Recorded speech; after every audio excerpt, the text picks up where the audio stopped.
Bitcoin dipped briefly below 51,000. Is that short-lived? Well, kind of, as we are on the way up again. What is the next level? Once we breach 53K, we're going to show you exactly what is going to happen to the price of BTC, and 55K is the target. We got Magic and Money joining us to do some TA on the show. We also have news from Polygon-matic. Starknet finally has their airdrop go live, and users are not happy. Shocker. People in crypto are not happy to get free money. We're talking about that.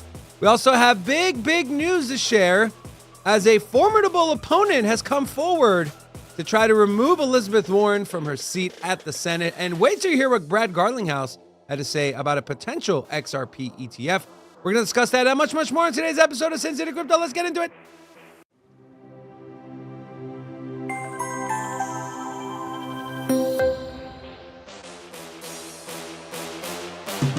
Hola! It's your boy Pink Rob back in the house. Welcome to Sin City Crypto. Is it your first time checking us out? Well, No. if it is, welcome to the entertainment focused cryptocurrency king, self-appointed, most entertaining show out there. We do what Vegas does best, man.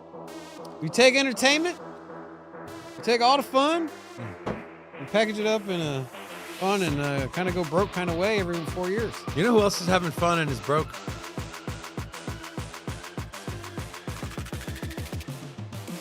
So, shout out to Miss Tiffany Fong. Apparently, a lot had to be done for this picture to be given to her.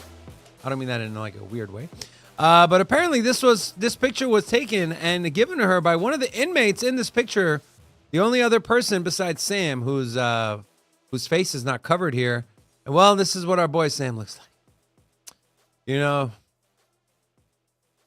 he's got the decent shoes, look fine. You know, look, basketball shorts, holding his thumb like a baby.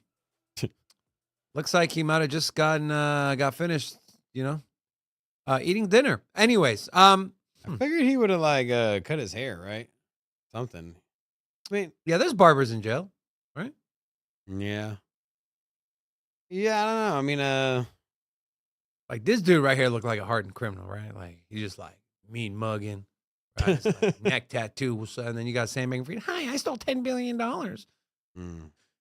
Anyways, who is the criminal there? Yeah, who's the worst criminal in this picture? It's probably Sam Bankman-Fried. $10 billion is a lot of money. So big shout out Tiffany Fong. Obviously, Sam was on the thumbnail, but we're gonna talk about BTC 55K. We're gonna hear what Magic and Money has to say.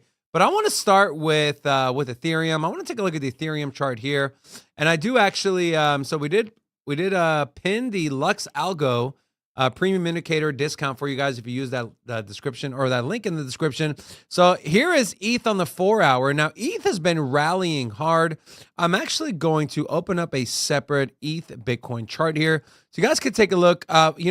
Myself, Forrest, a lot of the people, the TA people that have come on the show, have gone over the ETH BTC chart and how ETH was so undervalued compared to Bitcoin that eventually that roll or that trend was gonna reverse. And I'm gonna just throw this up here. ETH BTC. You can see here on the daily, we had this trend line that we broke above. We actually went over this yesterday, and what we were looking for. Right, we saw the break above, clean break above. What we're looking for is a close above this trend line and then potential support on top. But it looks like we're not going to get that potential support on top, although we might get a reversal if Bitcoin continues to run. But ETH is looking really, really good. 3K, we are almost at 3K, $2,944. You can see here we are starting to consolidate a little bit on the 4 hour. Right at this this potential buy wall we have here on the VRVP. We take a look at some of the premium indicators here. We have the matrix oscillator. This is here from Lux Algo. You can see on the bottom one is a free one, right? This is RSI, but it kind of shows you areas of oversold and overbought, so you can see how overheated and or overbought the market is. We did have some bullish divergence on the matrix oscillator here, as you can see here bearish divergence, as you can see here, as the hyperwave was moving down, or as the hyperwave was moving up, price was moving down. And then we have money flow is in the green, and this little yellow shaded area just shows the strength of the amount of buy orders and volume coming in on the buy side. So ETH, pretty sure we all believe it is going to break 3K probably in the next few hours or so. If the markets start to turn, which the markets are starting to turn, you can see here on the 1 hour, Bitcoin is up 0.25%. ETH is up over 0.5%. ETH will probably get to 3K by the end of the show, but we'll revisit that in a little bit. Rob, has your base case on ETH changed at all? Have you become more bullish, more bearish? Well, I mean, what's your, I guess, you know, if we say Bitcoin's at a new all-time high before the halving, right? Where is ETH at? Say Bitcoin's at 70K at the halving. Where is Ethereum? 5K? 70K, new all-time high. I would say I think it's over 2x from where we're at now. I don't know about. I'd say 6,000. I'll say 6,000. Hold on. 6,000. So you think in 3 months, Bitcoin less than doubles, but Ethereum you already doubles? know I'm hyper bullish on Ethereum right now. Speaking of the Ethereum ecosystem, you had a Stark airdrop. We're gonna talk about that. Yeah. So that's there's no you know, this one was you had to claim it to get your airdrop. Well, all of them you do. Yeah. Well, actually, we're going to talk about that. You know what? Let's talk about it right now. Want to talk about it Since Robin brought it up. So, but all apparently wasn't good as Starknet user numbers plummet as dissatisfaction grows over the token airdrop.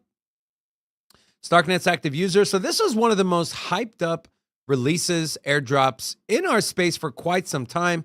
The only one I can think of that was similar or more hype was a Jupiter airdrop from Solana. Starknet's active users have dropped significantly over the past 7 days amid growing grievances over its Starknet provisions program airdrop. Starknet users and community. So this is at the core of why they aren't happy. Starknet users and its community have taken issue with airdrop criteria that saw users with under 0.005 ETH in their account on November 15th. They were excluded from token distribution. So you had to have just more than half of a hundredth of an ETH, right? 0.005 ETH. That was a minimum you had to have no matter what you did on the network. And so that is what people are pissed about. Multiple users on X and the project's Discord claim to have missed out on the token distributions, to having less than the minimum amount in their wallet despite making thousands of dollars worth of transactions and adding liquidity to the network. I'm sorry. Okay. If you're adding thousands of dollars of value, right, to your to a protocol, how do you not have 0.005 tokens of the token that's used for gas fee, right? I don't know. What are your thoughts here, Robin? Obviously, people are sour. They didn't have the 0.005 ETH in there to get the airdrop. But what are your thoughts here? And if you're not familiar, Starknet essentially a zero knowledge roll-up layer on Ethereum. So yeah, go ahead, Rob. I don't know. I mean, here's the thing. Like, if you're supposed to be plugged into the network, you're supposed to be DJing, getting all these airdrops and all this. It's like you should have 0.05 ETH. 0.005. 0.005 ETH, right? If you don't, you're a pretender, bro. Get out of here, man. Don't nobody want you in our space. Right? It's like I don't know, man. It just doesn't make sense. It's like getting an invitation to attend a meeting where everyone's gifted $1,000, right? Let's just say they're like, hey, come to this meeting. Everybody in attendance will give you $1,000 worth of free gifts. Just show up. And then you get there and the doorman's like, it's $20 to get in. And you're like, nah, I ain't paying no $20. Or being like, I didn't bring no cash with me. Like, I guess the only issue I would have, I would agree with, is if these parameters were not made public, right? So people didn't know. Were they made public? I don't know. I haven't dug into that. I'm assuming they had to have been, right? They had to have been. And I'm sorry, I agree with Robin. If you don't have 0.005 ETH and you're providing liquidity and trading thousands of dollars of volume on a chain that uses ETH as a gas token, like, come on, bro. What are you doing? Speaking of bro, my bro. I don't know. This is such a terrible segue. Terrible. But I do want to give a shout out to our channel sponsor, Cam's Blue Wire Technology. If you want to learn how they can help your business scale and grow and maximize your networking, IT, and your cybersecurity, take it from us. We know we had so many problems once we switched from coax to fiber, and if it wasn't for cams, we probably wouldn't be doing the show in 4K. So big shout out to them. If you want to learn more, visit bluewiretech.com. And with that being said, let's go ahead and bring on our guest today, and it's none other than Magic Internet Money. Magic, how you doing, bro?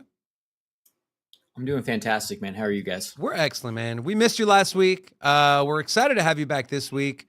And Magic, before we jump into any charts, man, I'm going to start here. It's something I'm super, super excited about.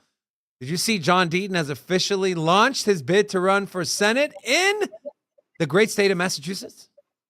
I did not see that. But What? anybody's better than Elizabeth what's her Warren? name out there. Yeah. Yep. So I'm Anybody. gonna go over this and we'll get our reactions here, and then we'll jump into the markets. But here is from John Deaton's X account.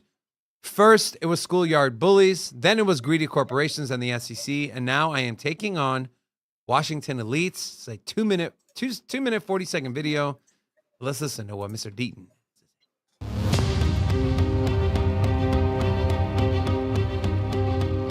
Highland Park, Detroit. I grew up in real poverty in a dangerous, violent neighborhood. I got beat up, but I fought back. I learned life's lessons, and my motto became no fear and never give up. My mom, my hero, a single mom on welfare and food stamps who worked as many jobs as she could just to put food on the table. Most of the times, it was just beans and cornbread, but she did her best. They called me white trash, but I made it out. It wasn't easy. I was the only one in my family to graduate high school. I worked my way through college and New England School of Law, living in Roxbury. I joined the Marines, fought addiction, cancer, and mountains of debt. No fear, and I will never give up. After law school, I got married, became the proud father of 3 amazing daughters, and built the law practice. I fought for the little guy. I took on the greedy corporations and the heartless insurance companies, and I won. I took on the Washington insiders, and I won. I am running for U.S. Senate to continue my life's mission to shake things up for the people who need it most. Take on the drug and insurance companies for better, more accessible health care. Instead of just pointing the fingers at each other, actually work to solve the migrant crisis. Fight inflation that's crushing working families. Work for better opportunities for children. Take on Washington corruption and the division that's killing this country. We need term limits for these career politicians who have simply forgotten who elected them. Elizabeth Warren, well, she promised to be a champion for those in need.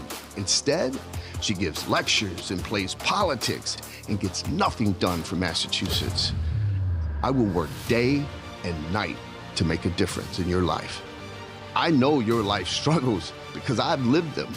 I know your dreams and your hopes for you and your family because I share them. I will fight for what is right because I have no fear and I will never give up. All right, so that was my first time watching it. No, that was Magic's first time watching it. Rob, I believe it was your first time watching it as well. Let's get some quick reactions. Magic, what are your thoughts here? I'll throw something out here. We saw him wearing an XRP shirt, but no mention of crypto. I don't know. What are your thoughts? That was actually going to be my first question. I was going to kind of parody the what's this mean for LeBron's legacy? What's this mean for XRP's legacy? You know, that's what I want to know. I'm going to ask the $1 million question. Everybody wants to know. What does this do for the price of XRP? No, I like it. You know, it's one of those things where even if he doesn't win, even if he's not the most, I will say qualified, air quotes, because we both know that most of these people aren't anyway.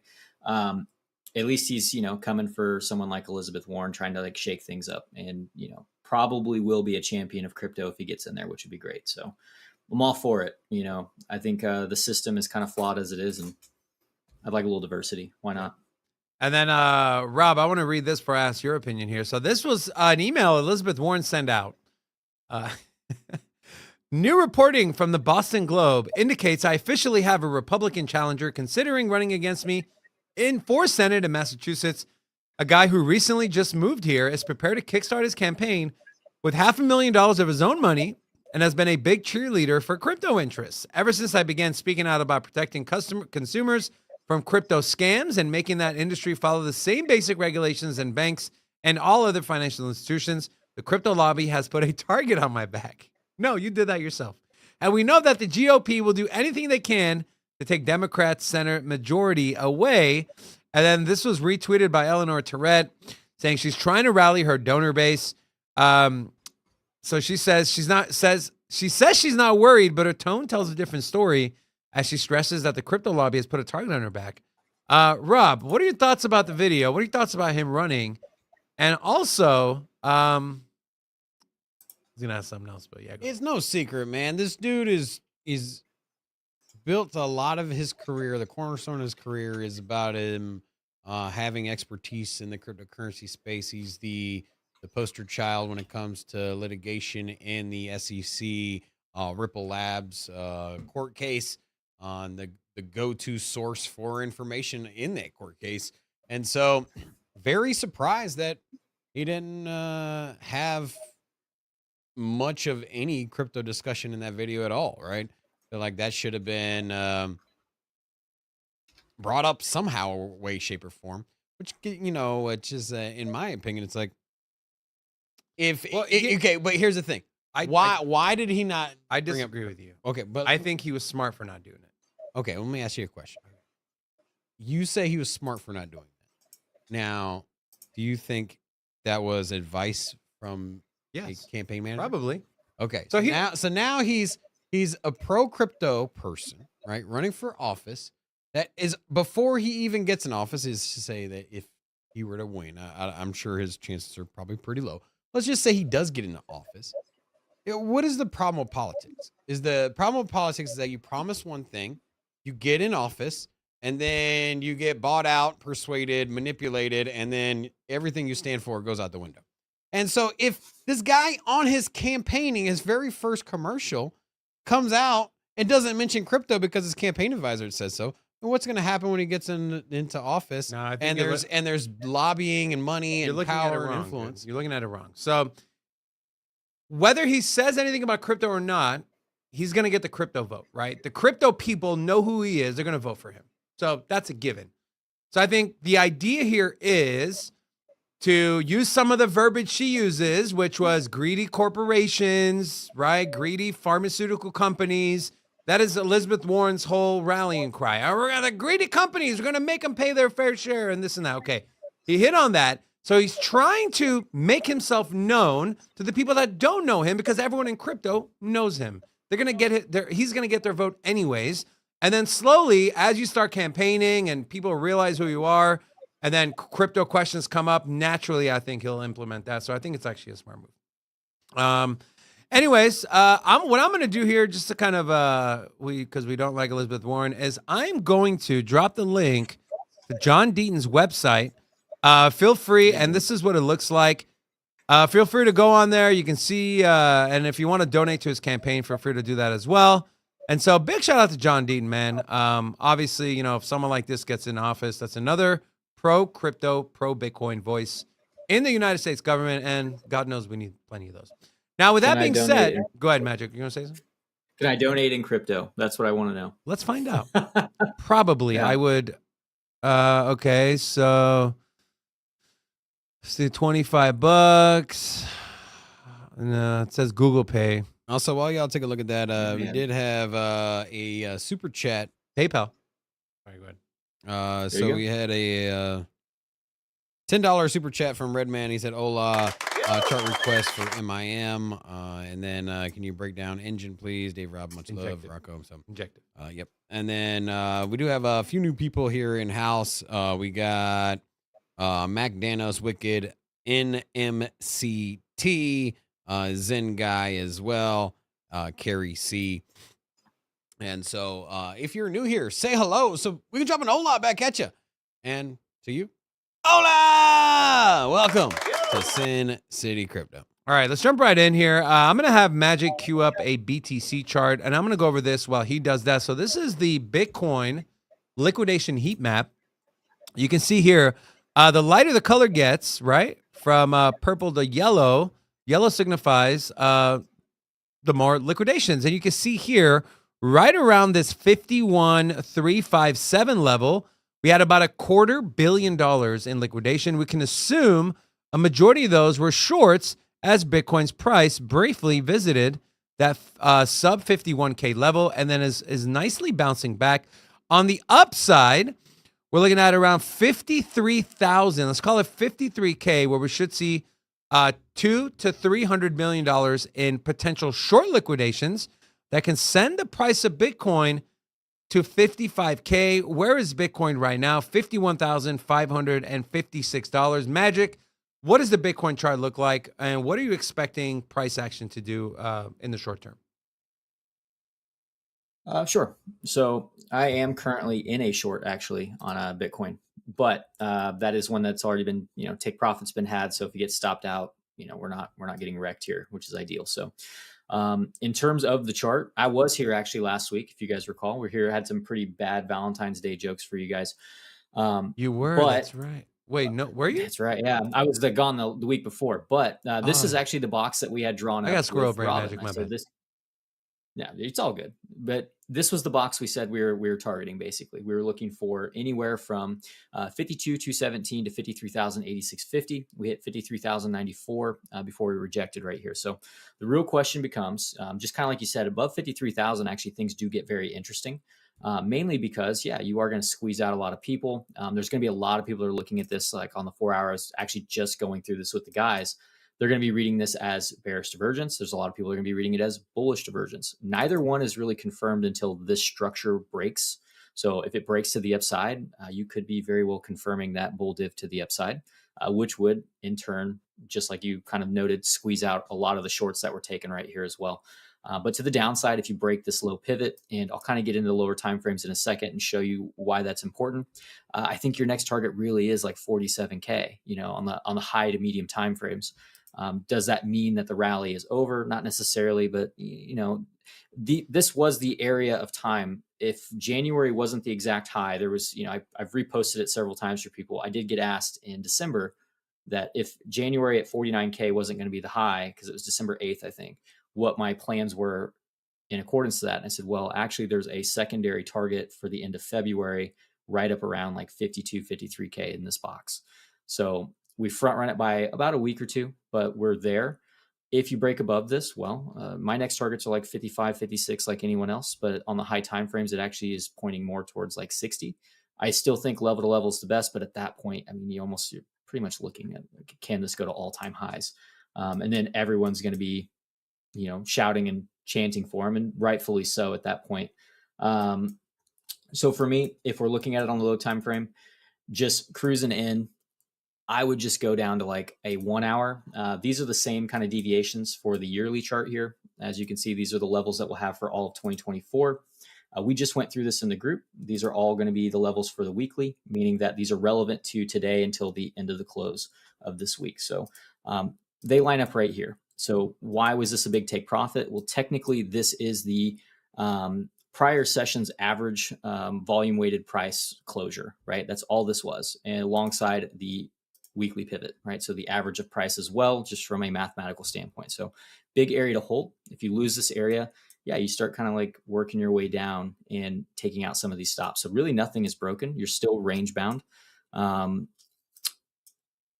I've got longs from lower. So for me, this was just the best trade at the moment. So if I lose this trade, it's not really going to be a loss because we did take profit here, but it's definitely a potential. So you really do have to kind of like take profits quickly in a market that is this bullish. So for me, Magic, sorry to interrupt you. I'm so happy you brought that up because I was going to ask you, right? I shared it on our Twitter. I decided to short stacks and it actually turned against me fairly quickly, which I closed that position, took a little bit of an L on there, but it's obviously very risky, right? It's easier to short in a bear market, harder to long, and vice versa is the same as well. So I was just going to ask you any tips you would give people if they are looking to make money on the shorts as well in a bull market. Yeah. So for me, we actually talked about this yesterday in our live inside Discord. We were talking about, am I looking to be short right here? Because can I, get this down into this region of the chart? Sure. The risk to reward was actually really good on it. The problem was you just didn't have any sign of weakness. So for me, knowing that on the high time frames, I'm still looking for this magical $53,000 number. I don't have any real, this isn't a good high in this case. Like if you went through the order flow, this isn't really a very good high. So we expected it to be taken over time anyway. Now you've got a swing fail. It was just an easy trade. So what I would advise people is if you know you're going into a bull market, definitely don't marry an opposing position. I wouldn't say nobody knows we're going into a bull market, but Don't get married, period. we're using, Oh, sorry. yeah, we just you don't want to marry either side, period. But at the same time, like longs are going to be much more profitable, and it shows in the chart, right? This is a very long, conducive chart where there are going to be shorts available. But for me, they're at targeted zones. Like this was a big area for me. This is a big area for me. So the risk is much lower. You don't want to just be aping into shorts, especially after there's already a significant dip on that. You really want to be kind of patient on those. You're not missing anything, I guess, in that regard is how I would look at it. And if you miss the short, like let's say that this is like a top and we go into not a free fall, but like a discounted period before the halving, like everyone expects us to, like that could still happen, right? So you miss this short, not the end of the world. Start looking where you're going to buy at. Look where your next big trade is going to be. It could be a long, and it should be a long in theory based on the cycles if that's the case. So, just look for the next one. Don't marry a losing position ever. Never dollar cost average into a losing position either. That's a terrible strategy, especially if you're using any kind of leverage. If you're just like adding to your position, hoping that it turns around, like that's not a good. It's not going to end well. Eventually, it's going to get you. I agree. It's like gambling in Vegas, right? You don't ever chase your losses because you're going to end up losing more money. And Magic, I remember you being on the show last week because I wasn't here the day you were here, so that's right. Wasn't feeling the best. Thank you for that, by the way. You were pretty much a co-host on the show. We appreciate you. Magic, we did have that request from Redman. He wants you to take a look at Injective Protocol, INJ. What are you seeing on the chart? And then I'll take a look at, maybe we'll do one more chart here after that. Yeah. So INJ is in pretty much, exploratory territory at this point. Yeah, it's up there. So this is a pretty good chart for obvious reasons, higher lows. Straight away, if you were going to look at this and say, what would make me think, sign of weakness, whatever you want to call it, previous all-time high is always going to be a good starting point where you're like, all right, if we were to lose, I might get rid of that. This, prior high, right around 25.31, probably got some issues. So you're going to want to see this area of the chart holding up as support. If revisited, I guess we should say, if revisited, it doesn't have to by any means, but you have taken the overall high here, right? Nice little swing fail, barely, but you did get some, but really didn't do any damage. So honestly, this is going to be kind of a boring analysis, but just based on the shape of things, I'd start looking for consolidation up here, probably some form of a triangle. Could be continuation, could be a fake out type pattern. I'm not a huge patterns guy, but I would start looking at this as compression. And then if it breaks to the upside, I'm realistically just targeting the top of the range again. And I'm going to look at this as the low of the range. So if I were trading this, I assume that's what he wants is like some form of a trading plan. I would probably just identify these two areas of the chart and I'd start looking at it like so, that we've got some kind of obvious uptrend.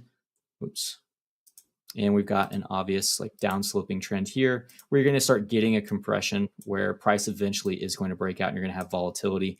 And the question will be which one of these gets hit first. I would probably treat it as a take profit myself because I'm pretty conservative if I'm intraday or intra-week trading something. If I was looking for like bull market positions on this, I would want to see kind of a retracement before I really heavily got involved in it. So that probably not the popular opinion to say, but something like that, basically. I'm a sideways range kind of guy, always kind of have been. So to me, I'm looking to see which way this breaks and it goes up from there. If you wanted a different style of analysis where you're like, I don't really trade that way, you could very easily just throw on like a volume profile above these levels and say, okay, we broke above all-time high. Here's what it looks like. I'd like to trade either down here at the value area low if it gives me a good, entry, or I want to trade up here at the value area high if I look and it looks like there could be a short. I don't really have a whole lot of INJ targets. The number that gets thrown around the most on INJ is about $100. I think I've seen that on Twitter a lot. I wish I had more INJ. I will admittedly tell you guys, I didn't like botch this one by any means. I actually got in at a good price, got in down in here, but I sold closer to like all-time highs. I just got out of my position and just said, well, I'm going to see what happens. Just kept going. So sometimes that's how it is. You don't win them all in that case, but still a 100% gain for me, a little over. So I was like, not the end of the world. But yeah, for me, I don't really have any like huge bull market targets on it. I could probably work something up that would eat up a lot of time. You know what? Yeah, this actually lines up even better here. So again, pointing out that this is the previous all-time high. This is actually, is this really your yearly pivot? There's no way. All the way up here. Yeah, if you lose this, it's definitely not a good look. You could do something very simple with these as well. I don't normally like falling in love with it, but these are based on fibs, like as far as expansions off of this yearly number here. So this is the average of price from 2023. You could then expand on that with the Fibonacci setting in a pivot session and go, okay, 43, 54, 70.9 realistically are probably the next targets that I would have for this asset. And generally they're fairly well respected. They're not always going to be perfect, but it gives you a kind of a general idea of like what I would be looking for upside wise if I was doing that. Now, if you wanted a deeper dive, I can put out a public video on it on my channel or something that's like 10 or 15 minutes long. I did it for KDA a while back when someone did something similar on someone else's channel. But it allows me to really dive into the ranges, the volume, stuff like that, and kind of put out some numbers for you. But realistically, I'd trade this range. This is good support. Buy it if you get the opportunity at it. I think you're going to get a bounce out of it at the minimum if you're trading it. I would just have a target for a take profit in that instance. So you're either looking for something like this, or you're looking for something like this back into the range. Those are going to be the best trades for me right now. Awesome. So that's how I would treat it. Amazing. And then Magic, real quick, can we also take a look at Fetch.ai, FET? That thing is up. See, over the last 7 days, it is, or over the last 30 days, it is up 55%, 37% over the last 7 days, approaching $1. This is one that I have a good amount of tokens on. And so what are you seeing on the chart? Is Coinbase the best history for this one? Do you know? Let's see what Binance has before I go too far. I'll look real quick at Binance and then we'll see. Oh yeah, no, this is good. Binance is good. Realistically, yeah, I would probably just hang on to this one. I don't see any reason why you won't make a new high on this one. There's no weakness in this chart in terms of like locally. The easiest way to tell if you're going to have a problem is probably your last yearly high. You could just mark this zone off. These are some pretty clear resistances right here on macro levels. So you could just say right here, anything below this box, and maybe I, change my mind about a new high. But realistically, as long as you're living above 65 cents and 79.52, that little zone, it's a 14-cent zone, which I don't like giving something that big. I'd actually be looking at this to potentially take the 2021 high and make a new high. I wouldn't be just randomly shorting it right here. There's no reason to.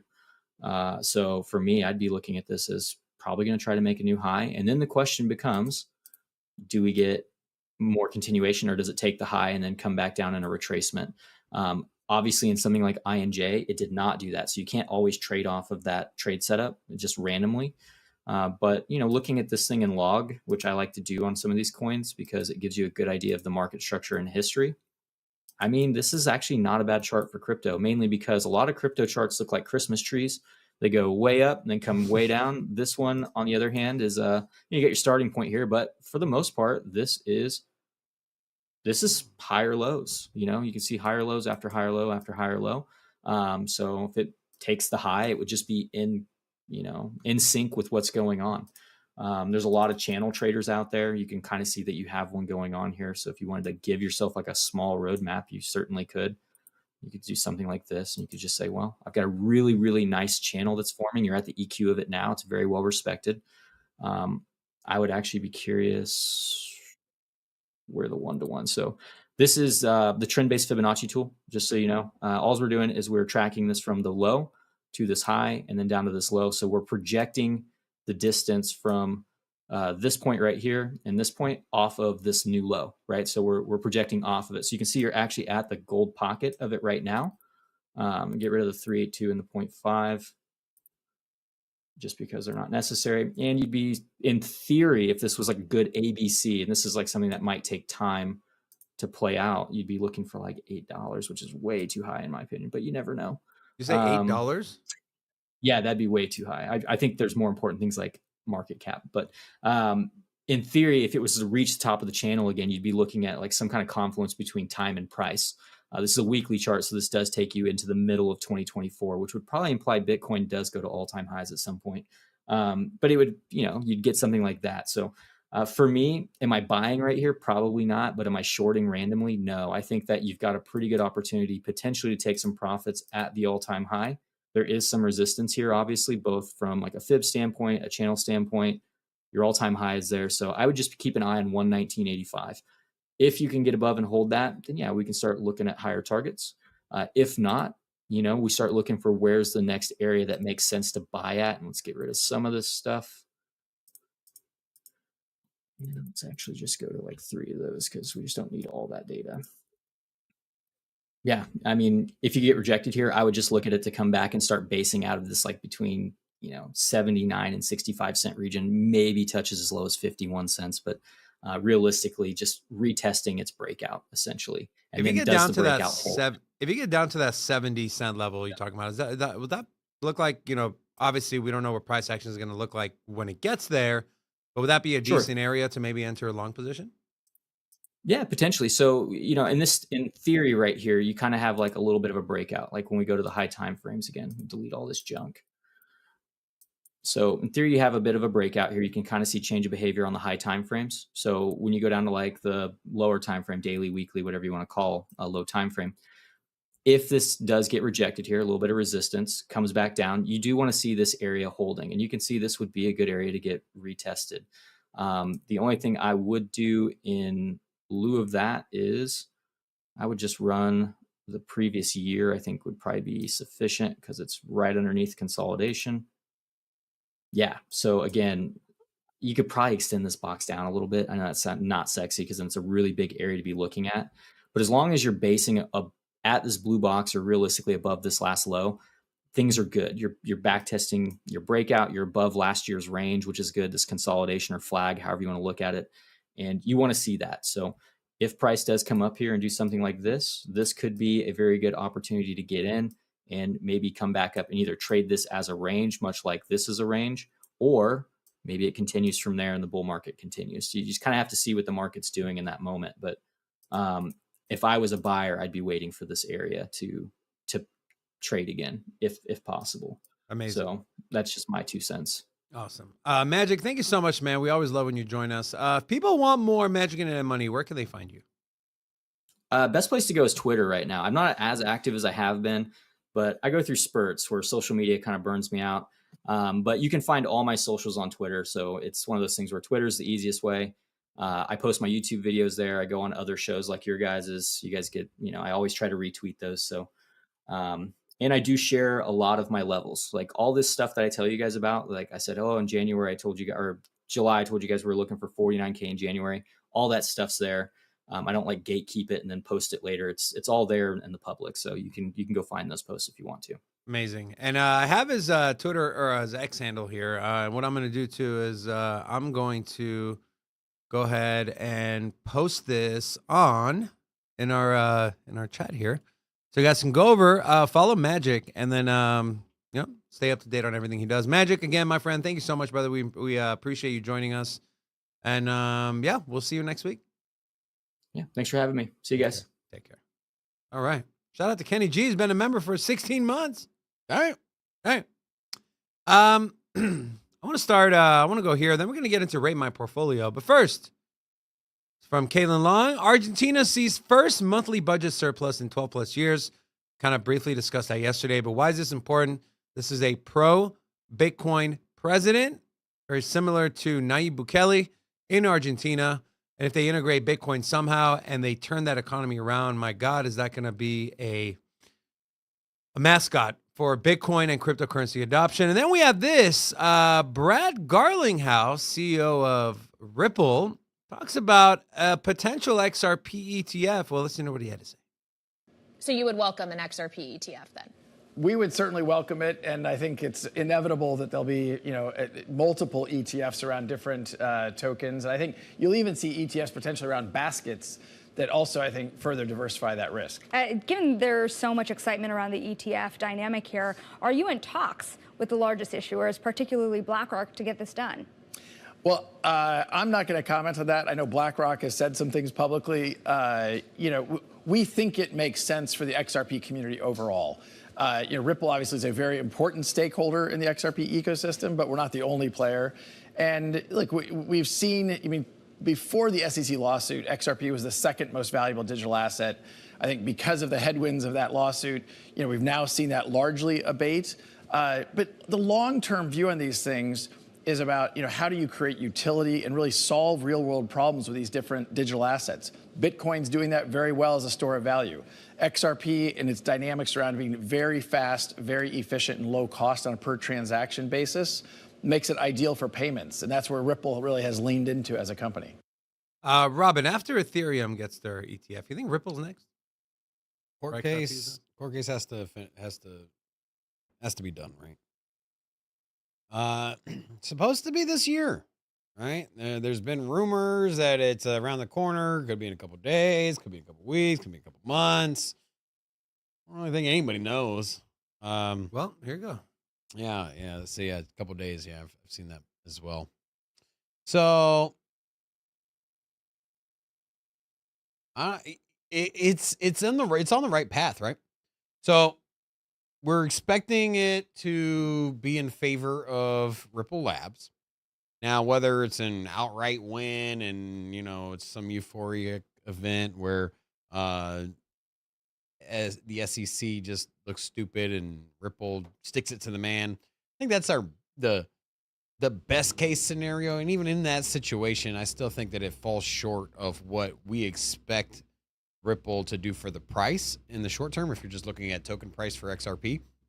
But in a broader discussion, the resolution of the case means a lot for the crypto industry in its entirety. So not just for the Ripple case, but the entire crypto space, man. We're tired of everything being labeled a security without any kind of rhyme or reason behind it.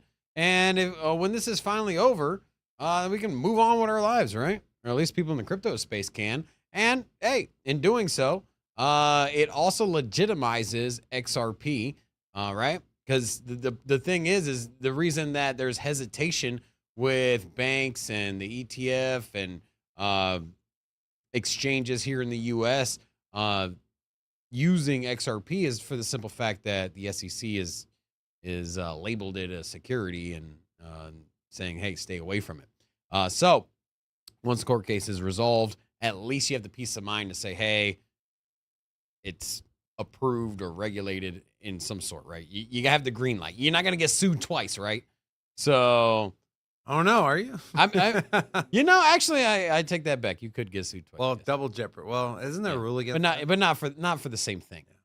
I don't know. I got a couple cool things. I was been over here strolling on the internet, and so great.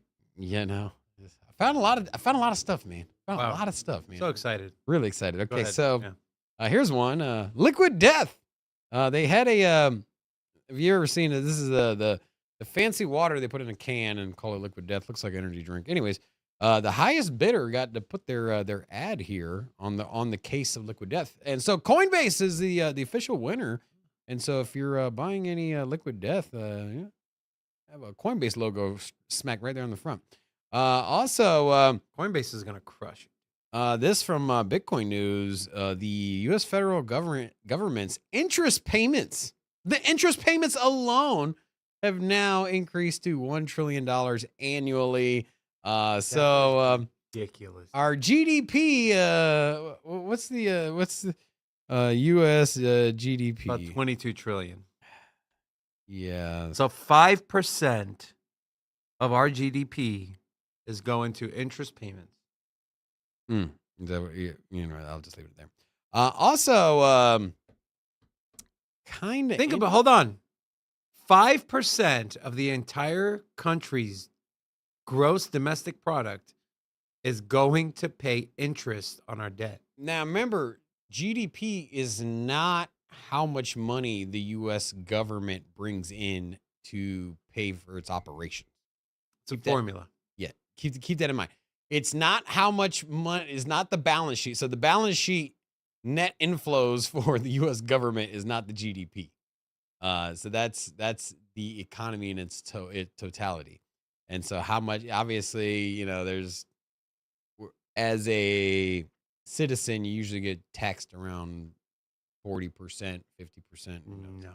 What are you What- talking about? You don't get taxed 40, 50%. It's like Canada and like socialist country. No, you do. The average American is not getting taxed 40, 50%. Google it, bro. First of all, your income tax, that's one tax alone, right? So you're getting taxed Okay, there. so you're combining that's- everything. Well, would you consider I'm talking about other, income you tax. consider other taxes not taxes? Okay, so you pay taxes on when you pay taxes on the money you earn, and then you pay taxes on everything you purchase, then you pay property taxes on your home, and then you pay taxes on what you property sell. taxes on your car. And then you pay income taxes on your investments. If you don't think it's closer to 40-50%, you need to wake up, bro. Well, you're adding everything, sure. It's taxes. Taxes. It's taxes. People The earning theft of America. people earning up to 170K are getting taxed 24%. Yes, Income your tax. income tax. Yes, so you're one of your taxes. You don't consider all the other taxes. You consider that a donation? Hey, well, when people You know, I usually pay talk about 20% taxes, And then I involuntarily they talk donate about the other income 20%. taxes. Usually when people talk about taxes, they talk about income taxes. Anyways, Hey, when's the last time you went to any store and bought something without paying tax? I'm not arguing your point. I'm just saying when you brought up taxes before you were arguing my point. You said yeah, that is before you started adding everything before else you in there. thought about it. All right. So also, something to think about here. So these ETFs are moving, man. You know what? There's another one that joined the club. So welcome to Bitwise. You are now in the $1 billion club as well. So now we have BlackRock. This is assets under management here. Well, obviously Grayscale. You've already been in the club. You're a long-term member. But you got BlackRock, Fidelity, ARK Shares, and now Bitwise. Now in the club of $1 billion in assets under management for an ETF provider. And then also someone told me today, they're like, "Hey man, I saw you on TV." I was like, "It only took you 2.5 years to figure that out, huh?" And then they're like, "No, I saw you at this roadside stand pops up throughout Vegas Valley." Are you serious? So yeah, apparently Big Rob was out getting some tacos last night, and Fox News, there it is. So Is that you? No, I can't believe it. No way, man. No. your boy just out here trying to get some tacos, man. Is that Tacos El Gordo? No, it's a on the street street. sign. It's in Rainbow and No, Roadside. this one's on Russell and it's Boulder another Highway. one. Yeah. Okay. Yeah. So It looks exactly the same. Interesting. yeah. there you It's, go. John. You know Good John. for you, Robin. John. John Greek. John. He comes in the chat every once in a while. He was like, "Hey man, I saw you on the TV." I'm like, Jeez. yeah, What's I've been up up? there, man. I've been on TV, bro. Oh my Hmm. God. Well, now it was gonna stop. All right, let's move on to our Tuesday segment of Ray My Portfolio. Today's Ray My Portfolio is brought to you by Decrypted.tax. They are sponsoring today's Ray My Portfolio segment. So guys, tax season is around the corner, and if you use a centralized exchange, take Coinbase for example, they give you a cost basis, but a lot of the times it's not completely filled. You aren't able to write off transaction fees and the margin that Coinbase takes. So if you have a lot of crypto, you really want to go with a tax service, a person that knows the crypto space inside and out. That is why we partner with Decrypted.tax to give you guys 25% off if you use their products and services. The link is pinned in the comment section. Go click on it. Go check out their website, their pricing. I believe you can get a free consultation as well. So big shout out to them. And with that being said, let's jump right in to our Rate My Portfolio. So this portfolio here is a $27,000 portfolio anchored in BTC. So 54.3% is in Bitcoin, followed by the next highest, Solana, at 9.8%. Then you have stable coins, 7.5%. So 7.5% of dry powder sitting on the sidelines. Sui at 4.5%. Polkadot and Celestia at 4.4% apiece. Avalanche at 3.9%. And others include, in this order, more stable coins. So 3.27% in USDC, 2.6% in Pyth, 2.19% in Beam, 1.38% in Say. Cock has less than 1%, and Shrapnel has less than 1%. That's a small cock, man, percentage. The small cock position. Yeah. Anyways, their goal is an 8 to 10x. So, Robin, with that in mind, what do you rate this portfolio? What do you like? What do you not like? Your goal 8 to 10x with over 50% Bitcoin not happening, man. Why is that? For a sound portfolio in a long term, I think it's a very solid portfolio. I like you got some. I know something that stands out here is they have stable on the side. Hey man, ready to buy the dips, baby. But strong on BTC. You got 3 alts there, layer ones, top ones, Avalanche, Solana. I don't know if I call Polkadot a top one. It's in the top 15. Where's it at? Is it top 15? Yeah, it's top 15. Barely. Yeah, it's in number 13. Polkadot has literally done nothing. I don't understand. I think their parachains are broken. It has $10 billion worth of market cap. What do you mean? Just because you don't like it? It looks like matter of fact, it looks like you're wearing a polka dot shirt there. Is that a bunch of little polka dots? Polka dots. Oh, anyways, nice. So for your goals, it's not ideal. I'll leave it there. But I don't know. I like the portfolio. The thing is this bull market. What's your least favorite? Like, here's the thing. Like, there's no way you're gonna sell all your BTC this coming bull market and just put it straight into cash and nail it anywhere near the top. Right? So you're going to be DCAing out, and that's if you want to liquidate your whole Bitcoin position. And it's just, I don't know. So what was the question? What's your least favorite? The Bitcoin, as strong as it is, for his goal. I like Bitcoin. If this is your long-term play, like retirement, whatever, then it's solid. I don't know. I think that the fact that you're missing Ethereum is if you did 30% Ethereum, scratch the 20% Bitcoin, and then just increase that others tab and started making some plays into some real small speculative alts, high risk, you'll get your 8 to 10x. So I think this is a pretty well-rounded So okay, what number would you give it? Rate it 1 through 10. I'll give it a 3.5 on narrative on your goals. Like I said, if you're trying to exit within the next 4 years with that 8 to 10x, you're not. Well, you got to remember you're not gonna get it. Well, you got to remember to exit 8 to 10x, you got to get like 12 to 15, right? Yeah, more than that. You got to, especially with Bitcoin being as high as it is. 12 to 15 is pretty, depending on where you start withdrawing. Anyways, so Rob's at a 3.5. While I go over this myself, I want you, the chat, to participate. What would you rate this portfolio? What do you like? What do you not like? And we'll maybe highlight 1 or 2 comments to share those on the stream. So in this scenario, I do tend to agree with Robin. This person's goal was to 8 to 10x, right? And actually, I think this person commented on here as well. Because I didn't really get a time frame of when they want this 8 to 10x. And I think the person commented on this. Let me just double check the replies here.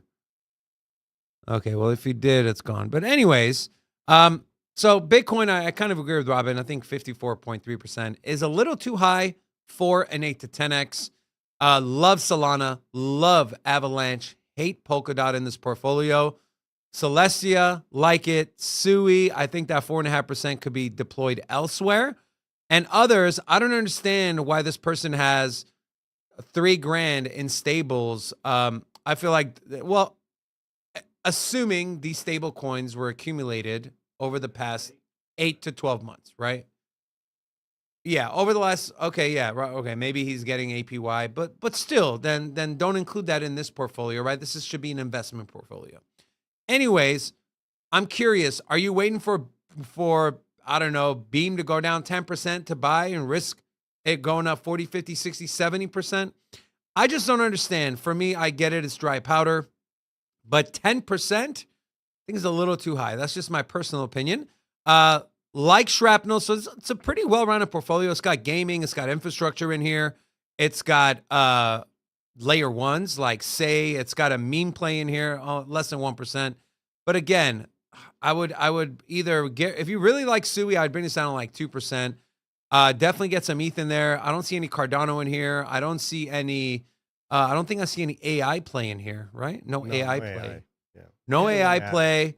You got the Deaton. I would love to see this Avalanche get up to like 5%. Bring BTC down to about 33%, right? Have it a third of it be in Bitcoin. You mentioned a good just perspective. If your time horizon is plus 6 years, then I think it's very solid. I give it a 7 or 8, but less than 6 years, I think it's going to fall way short of your expectations. I'm at about a 4.5 on this portfolio. But what if he said his time horizon was 7 years? Then I'd probably be at like a closer to 6. Okay. I just don't like Polkadot in here. I'm sorry. It's such a small percentage, bro.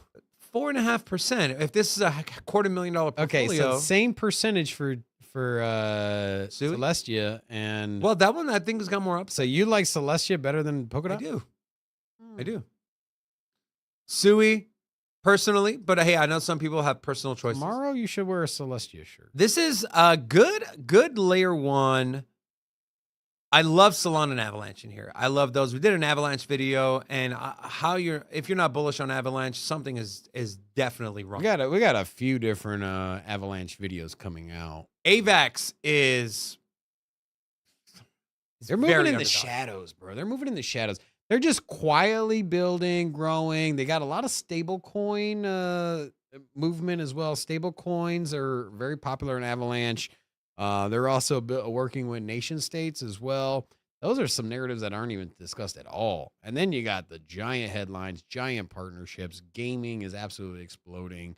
So I'm at a 4. Mike Volmer said no, too much Bitcoin, no AI in layer 2s. I kind of agree with you, Mike.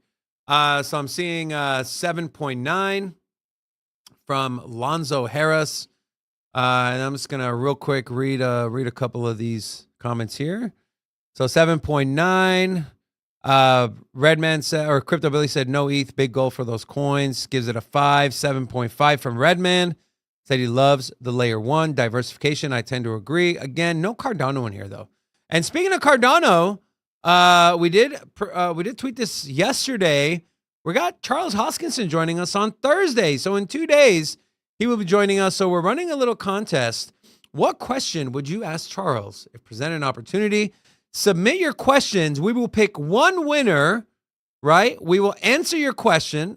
We will say who it came from. So we'll give you credit, right? We'll tag your handle and you'll get $50 in ADA, right? The only requirement is you just repost the post, put your question in there. We'll pick one and we'll share it on Thursday's stream. So excited to have him on here for that. Also, literally as soon as we are done here, Big Rob is going to be on Investing Bros. I'm actually going to go ahead and put their link to their live show in the chat here. So guys, let's invade the Investing Bros. Let's invade their chat here. Here we go. Bam. They are currently live right now. So let's share, copy, bam, yes, paste, send it. Guys, so hop in there, support Big Rob, throw some holas in there. And then, yeah, that's all we got for today. Big shout out to our channel sponsors, Decrypted.Tex and Cam's Blue Wire Technology. If you want to learn how Cams can help you and your business grow, visit BlueWireTech.com. Follow us on Twitter at Sin City Crypto 1. And with that being said, Hold on. hurry up, man. You got a picture of me on here, man. Yeah, I know. I literally. I'm all over the Just place, show man. it. Wow, you're such a I famous know, person, man. man. I'm Wow, on dude. Fox News. Wow, Fox on, News. uh, on Sin City Investing Crypto. Bros. Yeah. You know, Be there. You know, he's gonna go. I'm going to be there, guys. He's gonna go with this thing for at least another 3 months. No, You know it was on what? TV. The tacos were good, man. They hit hard this morning, though. Okay, we got to go, man. Yeah. Okay, thank you. Jesus Christ. Rocco. Finger. Guy over here wants to have a freaking hey, come over for some tea and coffee and talk about what you did over the weekend. Thank you so much for tuning in, guys. Come back tomorrow. We have another great show planned for you. Hop over to Investing Bros. We'll see you there. Peace. Sin City, crypto. Everybody know what we here for. Entertainment and info. Gonna show you how to get that big dough. So every day stay tapped in. For big facts, no capping. With Bitcoin, if you're in, then you win. We divide the pie with no fraction. It's Big Rob, David. I spit the game, but they gave it. Named according to your favorite. I got dry powder, why save it? To the OGs, new beginners. Special shout out to the well members. Buy the dip, sell winners. Ain't really nothing you can tell sinners. Tune in for the latest new flavors. They gonna teach us mean coins. They polarizing like barbecue chicken pizzas. I laugh with a major grin. Laggers, we trade them in. Baddies, they came to sin. And sinners gon' play to win. Screaming, hola, till my bags are flowing over. Hold ya to the moon and to the solar. Won't don't be letting FOMO control ya. It's over when the finger tornado close ya.